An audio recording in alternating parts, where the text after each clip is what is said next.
ஆக்சுவலா எனக்கும் அப்படிதான் தோணுச்சு. யார் இந்த மாதிரி பண்ணிருப்பா? தெரியலையே. ஒன்னு 2 இடத்துல வம்பிழுத்து இருந்தா பரவாயில்ல. ஊர் முழுக்க இழுத்து வச்சிருக்கேன். எவன் இந்த வேலையை பார்த்தான்னு தெரியல. இப்படி பண்ணவன் மட்டும் கையில மாட்டட்டும், அப்புறம் இருக்கு. நீ திரும்பவும் இந்த வேண்டாத வேலையெல்லாம் பண்ணிட்டு இருக்காத. இப்படியே பண்ணிட்டு இருந்தனா இந்த மாதிரி விஷயத்துல தான் போய் மாட்டுவ. ஒழுங்கா உன் லைஃப பாரு. நானும் அந்த முடிவுக்கு தான் வந்திருக்கேன். சீக்கிரமே எல்லா அரியரையும் கிளியர் பண்ணணும். நீ தான் அரியற மலை மாதிரி குவிச்சு வச்சிருக்கியே. நீ அதெல்லாம் எழுதி முடிக்கிறதுக்குள்ள உனக்கு தலை ஃபுல்லா ஒயிட் ஹேரே வந்துரும். அப்படிலாம் நினைக்காத. முயற்சி பண்ணா எதுவும் முடியும்னு இப்பதான் மதினி சொல்லிட்டு போறாங்க. ஓ, என் அக்கா உனக்கு அட்வைஸ் எல்லாம் பண்றாளா? சில விஷயம் சொன்னாங்க. அவங்க சொன்னதும் நியாயமா தான் இருக்கு. அதான் ஒரு முடிவெடுத்திருக்கேன். என்ன முடிவு? எக்ஸாம் கிளியர் பண்ற வரைக்கும் ஏதாவது பார்ட் டைம்ல வேலை பார்க்கலான்னு இருக்கேன். பாரா, திடீர்னு உனக்கு ஞான உதயம் எல்லாம் வந்திருக்கு. திடீர்னு சில பேர் வாழ்க்கையில வரப்போ வாழ்க்கையும் கொஞ்சம் மாறும். அப்படி யாரு வந்தாங்க லைஃப்ல? சில பேர் நம்ம லைஃப்ல வந்தா ஏன்டா இவங்க நம்ம லைஃப்ல வந்தாங்கன்னு தோணும். ஆனா சில பேர் வந்தா இவங்க வந்ததுக்கு அப்புறம் தான் நமக்குன்னு ஒரு லைஃப் வாழலாங்கிற எண்ணம் தோணும். இப்போ அப்படிதான் வந்திருக்கு. என்னென்னமோ சொல்ற, எனக்கு ஒன்னும் புரியல. அதெல்லாம் நேரம் வரும்போது புரியும். சரி சரி, இப்ப யோசிக்கிறத ஒழுங்கா பண்ணு. ஒரு வேலையை தேடிக்க. நாளைக்கு முதல் வேலையே அதான். இனிமே இந்த ஜீவாவை உருப்படாதவன்னு யாரும் சொல்ல மாட்டாங்க. அரியரை கிளியர் பண்றேன், வேலையை தேடிக்கிறேன். நல்லதுதான். உருப்படியா அதையாவது பண்ணு.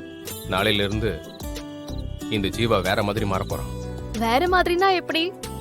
ஜீவா 2.0, ஒரு புது வெர்ஷனை நீ பார்க்க போற. நீ என்னவோ சொல்ற. உருப்பிட்டா சரிதான். சரி சரி, டைம் ஆகுது, நான் தூங்க போறேன். வைக்கிறேன். சரி, குட் நைட். Good night.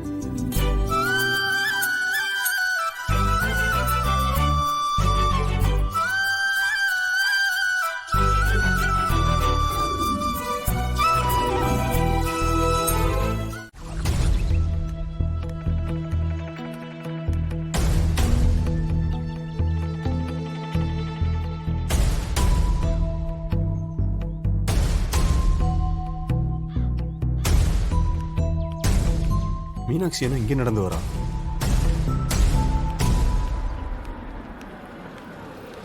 ஏய் ஜிகர்தண்டா,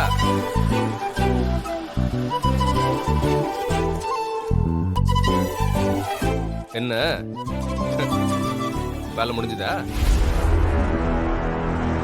என்ன இது, கார் புதுசா இருக்கு? அதுவா, சும்மா கார் ஷோரூம் பக்கம் போனேன். நல்ல விலையில வந்துச்சா, அதான் அப்படியே வாங்கி போட்டுக்கலான்னு வாங்கிட்டேன். என்ன அப்படி பாக்குற? நீ கார் வாங்கின. ஏன் நாங்கெல்லாம் கார் வாங்க கூடாதா? வாங்கலாம், ஆனா அதுக்கு சம்பாதிக்கணுமே. என்னால ஒரு கார் கூட வாங்க முடியாதுன்னு என்ன குறைச்ச எடை போட்டல? ஆஹா, அப்படிலாம் இல்ல. சரி சரியாதான் எடை போட்டிருக்கேன்னு வையேன். நான் ஒண்ணும் வாங்கல. அதான் தெரியுமே. இது வாடகை காரு.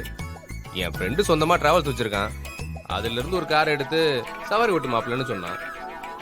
சரி, நம்ம அரியர் முடிச்சு வேலைக்கு போறதுக்குள்ள ஒரு யுகமே முடிஞ்சிரும். அப்படிலாம் இல்ல, சீக்கிரமாவே முடிச்சிருவோம். இப்பெல்லாம் ஒரு மோட்டிவோட வேற படிக்கிறோம்ல. என்ன மோட்டிவ்? அது அரியரை முடிக்கணுங்கிற மோட்டிவ் தான். முடிச்சா சரி. இந்த மாதிரி கார் ஓட்டாம சொந்தமா கார் வாங்குற வேலைக்கே போலாம். நமக்கு கார் வாங்குற ஆசை இல்ல மீனாட்சி. என் மனசுல ஒண்ணு நினைச்சிருக்கேன், அது நடந்தா சரி. என்ன நினைச்சிருக்க? அது ஆல் கிளியர் பண்ணிட்டு சொல்றேன். அது வரைக்கும் இந்த காரை ஓட்டி கொஞ்சம் சம்பாதிக்கணும்னு பாக்குறேன். ம், பரவாயில்ல, பொறுப்பெல்லாம் வந்திருக்கே, ம், நல்ல விஷயம்தான். சரி கார்ல ஏறு, உன்னை ஹாஸ்டல்ல கொண்டு போய் விட்டுறேன். வேணாம் வேணாம், கார்ல போற அளவுக்குலாம் எனக்கு கட்டுப்படி ஆகாது. நான் பஸ்லயே போய்க்கிறேன். நான் அவ்வளோலாம் காசு வாங்க மாட்டேமா, உனக்காக 50% டிஸ்கவுண்ட் பண்ணிக்கிறேன். எதுக்கு? உனக்கு வர லாபத்தை நீயே குறைச்சுக்கிற. நீ என் கார்ல வந்தாலே எனக்கு லாபம் தான். அது எப்படி? அது நீ ராசியான பொண்ணு, நீ ஒரு தடவை வண்டியில ஏறணும்னு வச்சுக்கோவேன், சும்மா வண்டி நிக்காம ஓடிக்கிட்டே இருக்கும்ல. ஓஹோ, அப்போ வண்டி கொடுத்த ஆள் கேட்டா என்ன பண்ணுவ? ஓட்டுற பத்தியா? நான் எங்க ஓட்டுறேன், நீதான் கார் ஓட்டுற. ஐய, என்ன நீ இப்படி கடிக்கிற? ஹ, எல்லாம் உன்கிட்ட பேசி பேசி எனக்கு ஒட்டிக்கிச்சு. பரவாயில்லையே, என்கிட்ட இருந்து கூட உனக்கு ஒட்டிக்குதே.